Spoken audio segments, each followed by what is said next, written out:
আমরা এবার শুরু করব 15-2 কষে দেখি 15-2 এর অঙ্ক 22 নাম্বার শর্ট কোশ্চেন থেকে 1 নাম্বার হচ্ছে একটি সমবাহু ত্রিভুজের ক্ষেত্রফল। সমবাহু ত্রিভুজ যার ক্ষেত্রফল এবং উচ্চতার সাংখ্যমান সমান। আমরা ছবি আঁকি আর ধীরে ধীরে পড়তে থাকি। একটি সমবাহু ত্রিভুজ, এই যে একটি সমবাহু ত্রিভুজ, এই সমবাহু ত্রিভুজের বাহুর দৈর্ঘ্য দেওয়া নেই, তো আমি ধরে নিলাম প্রত্যেকটি বাহুর দৈর্ঘ্য এ সেন্টিমিটার বা এ একক। এই সমবাহু ত্রিভুজের প্রতিটি বাহুর দৈর্ঘ্য এ হলে ক্ষেত্রফলের মান আমরা জানি, ক্ষেত্রফল সমান √3/4 ইন্টু এ স্কোয়ার, মানে বাহু স্কোয়ার। যেহেতু শর্ট কোশ্চেন তো আমরা সংক্ষেপে লেখার চেষ্টা করব। এবং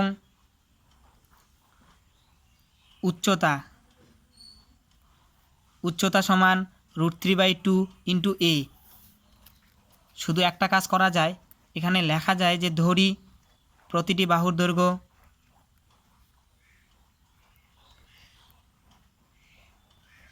সমান এস একক। এটা লেখা যায় যে ধরি প্রতিটি বাহুর দৈর্ঘ্য একক। ক্ষেত্রফল হবে √3/4 স্কোয়ার এবং উচ্চতা হবে √3/2 into A. According to question, যে এইটার সাংখ্যমান আর এই সাংখ্যমানটা সমান, এটা বর্গ একক হবে আর শুধু এটা একক হবে। এর সাংখ্যমানটা সমান। বইয়ে কি বলছে, কোশ্চেনে বলছে যে এই মানটার এবং এই মানটার সাংখ্যমান সমান। তো আমরা কি করে দেব, প্রশ্নানুসারে এইটা into square equal to √3/2 into a. এর সাংখ্যমান সমান যখন তা বলবে তখন আমরা দুইটাকে ইকুয়াল করে দেব। উভয় দিকে ক্যালকুলেশন, √3 ক্যান্সেল, এখানে কাটলে 2 আসে, দুইটা এ আর একটা এ ক্যান্সেল, এখান থেকে একটা এ, এইদিকে একটা এ ক্যান্সেল, তাহলে a/2 equal to 1 implies A equal to 2 এত একক। অর্থাৎ একটি ত্রিভুজটির বাহুর দৈর্ঘ্য এত একক। উত্তর কি হবে, ত্রিভুজটির বাহুর দৈর্ঘ্য 2 একক। উত্তর তাহলে কি হবে, ত্রিভুজের বাহুর দৈর্ঘ্য সমান 2 একক। একক মাস্ট, এটা না দিলে কিন্তু প্রবলেম, নাম্বার কাট। এবার 2 নাম্বার অঙ্কটা দেখো। একটি ত্রিভুজের প্রতিটি বাহুর দৈর্ঘ্য দ্বিগুণ করলে ত্রিভুজটির ক্ষেত্রফল শতকরা কত বৃদ্ধি পাবে? তো আমরা বিভিন্ন ত্রিভুজ নিয়ে আলোচনা করতে পারি, যে কোনো একটি সূত্র দিয়ে কাজ করতে পারি, আনসার একই আসবে। আমরা সমবাহু ত্রিভুজ নিয়ে আলোচনা করি অথবা সমকোণী সমদ্বিবাহু ত্রিভুজ, যে কোনো একটা সূত্র অ্যাপ্লাই করলেই চলবে, অ্যান্সার একই আসবে। আমরা সমবাহু ত্রিভুজ নিয়ে আলোচনা করি। ধরে নিলাম 2 নম্বর অঙ্কটা কি বলছে, প্রথম অবস্থায় প্রত্যেকটি বাহুর দৈর্ঘ্য ছিল এ সেন্টিমিটার। সমবাহু ত্রিভুজ ধরে নিলাম, প্রতিটি বাহু ছিল এ সেন্টিমিটার। আমরা এখানে সমকোণী সমদ্বিবাহু বিষমবাহু যে কোনো করতে পারি। বিষমবাহু করলে অঙ্কটা বড় হবে, যেহেতু শর্ট কোশ্চেন তাই আমরা সমবাহু ত্রিভুজ ধরে নিলাম। এবার দেখো এর ক্ষেত্রফল কত। প্রথম ক্ষেত্রে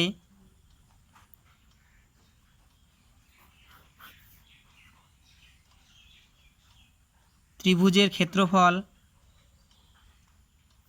সমান √3/4 স্কোয়ার। যেহেতু 3টি বাহু সমান, ছবি মাস্ট দিতে হবে, ছবি দেখলেই বুঝে যাবে স্যার যে এটা কি ধরনের ত্রিভুজ। এবার দ্বিতীয় ক্ষেত্রে কি করা হলো, বাহুর দৈর্ঘ্য দ্বিগুণ করা হলো, 2a 2a 2a। আবার দ্বিতীয় ক্ষেত্রে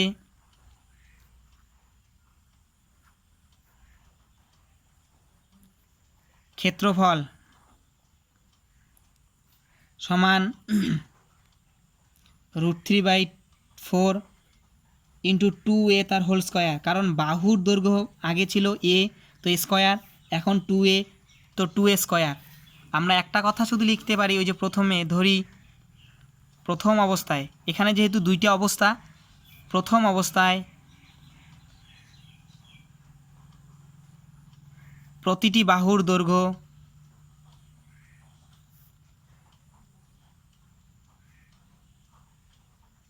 সমান এ একক। যেহেতু সেমি কিছু বলার নেই, তো আমরা একক বলবো। হ্যাঁ, এটা হচ্ছে বর্গ একক, এটা হচ্ছে বর্গ একক। আচ্ছা, আমরা এখানে এই এককটাকে আমরা ক্যাপিটাল এ বলতে পারি। প্রথমটাকে আমরা কি বলতে পারি, ক্যাপিটাল এ ধরে নিলাম। এটা হচ্ছে ক্যাপিটাল এ, তো আমাদের হিসাবে সুবিধা হবে, না করলেও হবে। তো এইটাতে এখান থেকে কি আসবে, এখান থেকে লক্ষ্য দেখো কি আসবে। আগে ক্ষেত্রফল ছিল √3/4 ইন্টু এ স্কোয়ার, এটাকে আমরা এ ধরে নিলাম। এখন আছে √3/4 ইন্টু 2 মানে হচ্ছে 2 স্কোয়ার মানে 4, এ স্কোয়ার মানে এ স্কোয়ার।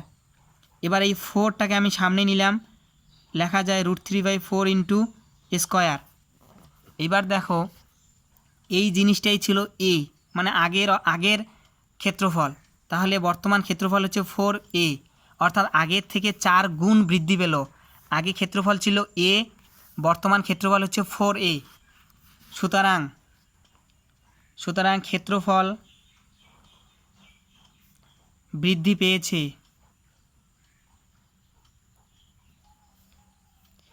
4a মাইনাস এ অর্থাৎ 3a।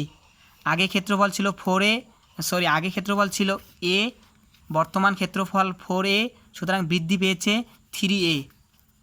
সুতরাং শতকরা বৃদ্ধির পরিমাণ, এটা তো জাস্ট বৃদ্ধির পরিমাণ, এবার শতকরা বৃদ্ধির পরিমাণ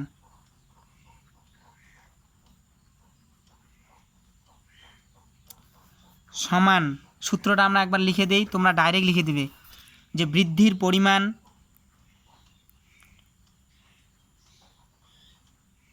বাই প্রাথমিক পরিমাণ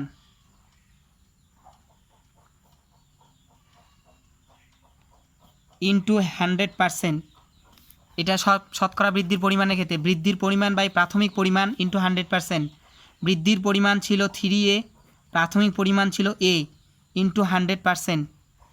এ ক্যান্সেল, তাহলে 300% বৃদ্ধি পেয়েছে। বোঝা গেল? অ্যান্সারটা তোমরা ভাষায় লিখে দিবে, শতকরা 300% বৃদ্ধি পেয়েছে।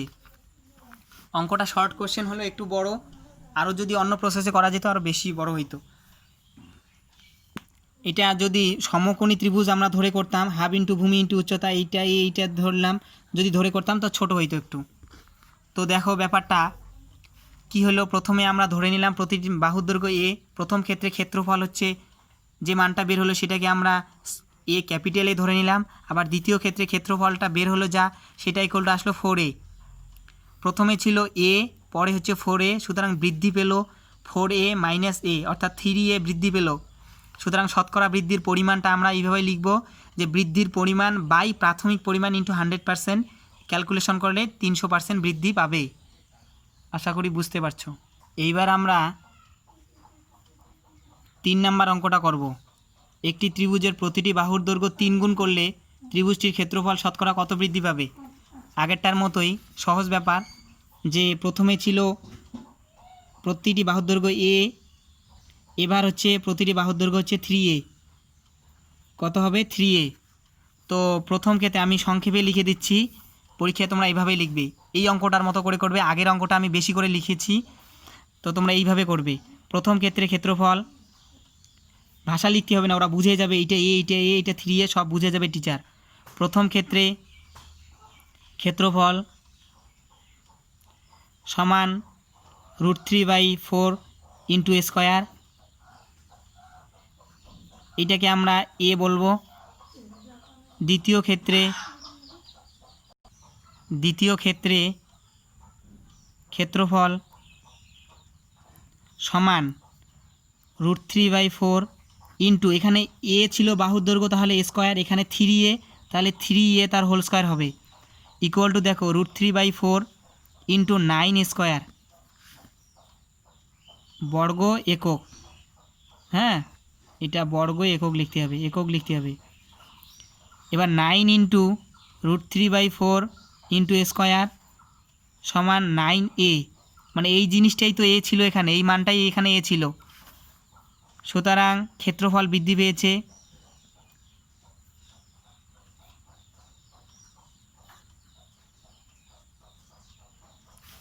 9a মাইনাস এ, মানে অন্তিমে ছিল শেষে 9a, প্রাথমিকে ছিল এ, সমান 8a বৃদ্ধি পেয়েছে। সুতরাং শতকরা বৃদ্ধির পরিমাণ ক্ষেত্রফলের শতকরা বৃদ্ধির পরিমাণ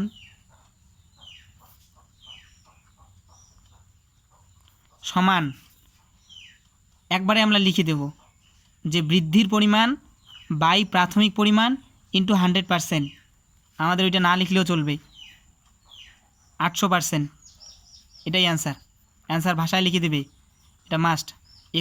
এখানে আর একক লিখতে হবে না। তাহলে আমরা কি বৃদ্ধির পরিমাণ বাই প্রাথমিক পরিমাণ ইন্টু 100%, এভাবে অঙ্কটি করতে হবে। এবার 4 নম্বর অঙ্কটি দেখো, একটি সমকোণী ত্রিভুজের প্রতিটি 3টি বাহুর দৈর্ঘ্য সমকোণী। দেখো আমরা প্রথমে একটা সমকোণ অঙ্কন করে নিলাম। এখানে সমকোণের 3টি বাহু কি বলছে, একটা হচ্ছে x-2, একটা হচ্ছে x, একটা হচ্ছে x+2। তো 3টা বাহুই আলাদা হবে। তো আমি একটু এইভাবে করে নিলাম, একটা হচ্ছে x-2, একটা x, একটা হচ্ছে x+2। তোমরা উল্টোপাল্টা করে লিখবে না, ছোটোটা হচ্ছে x-2 আর বড়টা হচ্ছে x আর অতিভুজ হচ্ছে x+2, এভাবে লিখবে। ছবি আঁকবে, তাহলে যেহেতু শর্ট কোশ্চেন এখানে বেশি লিখতে হবে না।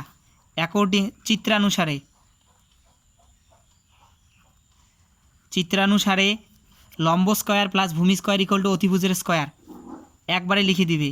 x-2 তার whole square plus x square equal to x+2 তার হোল স্কয়ার, লম্ব স্কয়ার প্লাস ভূমি স্কয়ার ইকুয়াল টু অতিভুজের স্কয়ার।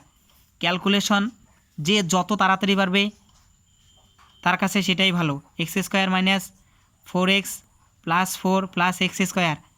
তোমরা জানো, আশা করি বুঝে গেছো যে এই অংশটা হচ্ছে এইটুক, আর x² তো এখানে আসলো, পরেরটাকে হচ্ছে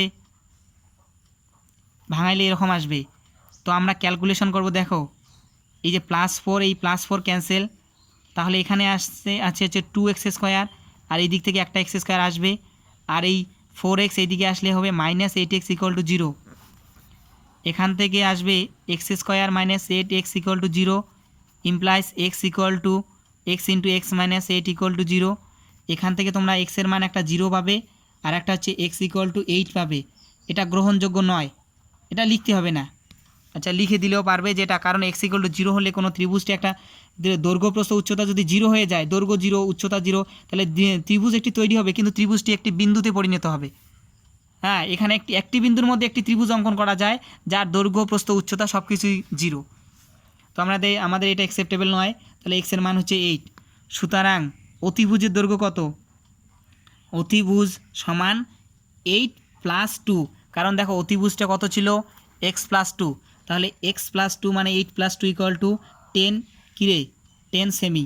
হ্যাঁ, 10 সেমি, এটাই অ্যান্সার।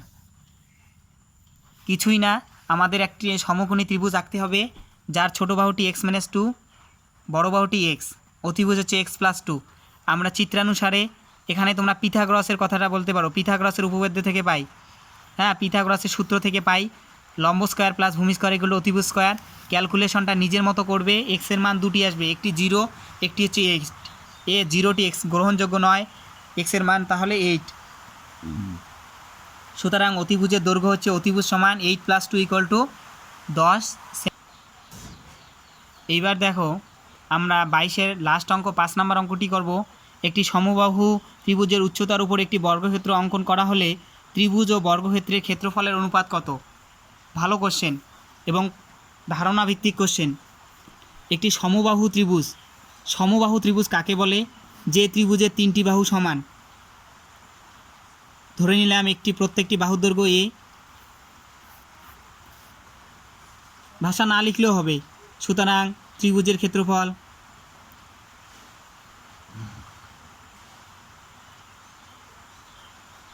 ক্ষেত্রফল কি জানি? সমবাহু ত্রিভুজের ক্ষেত্রফল হচ্ছে √3/4 × a², বর্গ একক। এবার কি করতে হবে? এবার যে ব্যাপারটা তোমাদের জানতে হবে যে এর উচ্চতা হচ্ছে কি? এর উচ্চতা হচ্ছে এই রেখাটা হচ্ছে উচ্চতা। এই উচ্চতার উপর যে বর্গক্ষেত্র অঙ্কন করা যায়, হ্যাঁ, এটা তোমরা দেখো যে এই উচ্চতার উপর একটা বর্গক্ষেত্র অঙ্কন করা যাবে এই উচ্চতাকে কেন্দ্র করে, এই যে বর্গক্ষেত্রটা।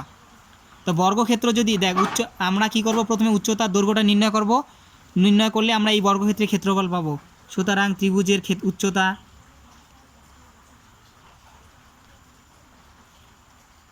উচ্চতার আমরা সূত্র জানি √3/2 × a। আমরা উচ্চতার সূত্র কি জানি? √3/2 × a মানে বাহু। সুতরাং এখানে এবার ভাষা দেখো, ত্রিভুজ এবং উচ্চতার উপর অঙ্কিত বর্গক্ষেত্র, এই ভাষাটা তোমাদের বই থেকে দেখে লিখতে হবে। কী লিখবে? সুতরাং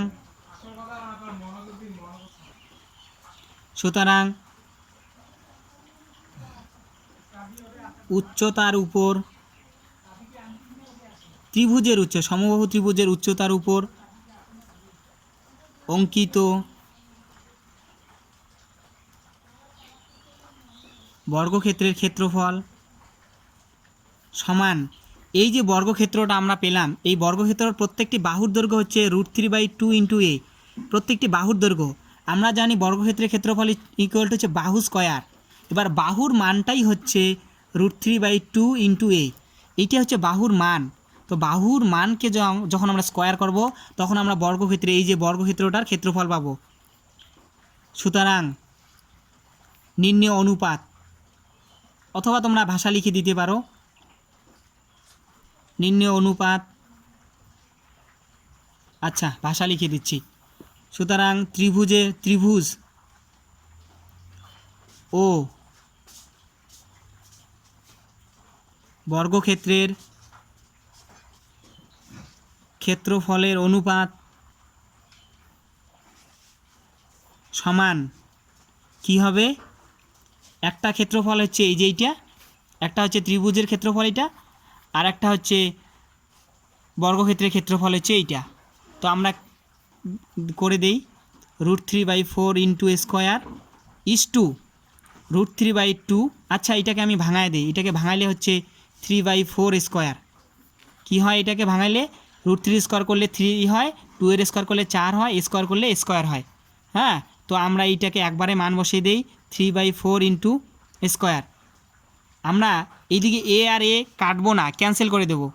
তাহলে কি আসবে? √3/4 = 3/4, 4 ক্যান্সেল, তাহলে √3/3। আবার তোমরা এটা একবারে অ্যান্সার লিখতে পারো, তোমাদের এই লাইনটা না লিখলেও চলবে, এই লাইনটা তোমরা না লিখলেও পারবে, একবারে তোমরা লিখে দেবে যে আর একটা লাইন করে √3 × √3, কারণ 3কে √3 × √3 অবস্থা লেখা যায়। এই লাইনটাও তোমরা না লিখলে পারবে, একবারে এই √3 ক্যান্সেল, তাহলে 1:√3, এটা তোমাদের অ্যান্সার। তোমরা এই লাইন দুইটা যদি না লেখো, এই লাইন যদি না লেখো তবুও চলবে, ডাইরেক্ট অ্যান্সার। তোমরা এখানে দেখে 4 ক্যান্সেল, স্কোয়ার ক্যান্সেল, এখানে 3 মানে দুইটা √3, একটা √3 সঙ্গে আর একটা √3 ক্যান্সেল করলে একবারে তোমরা অ্যান্সার চলে আসবে। আর যদি বুঝতে না পারো ধীরে ধীরে করবে, মনে থাকবে। ঠিক আছে।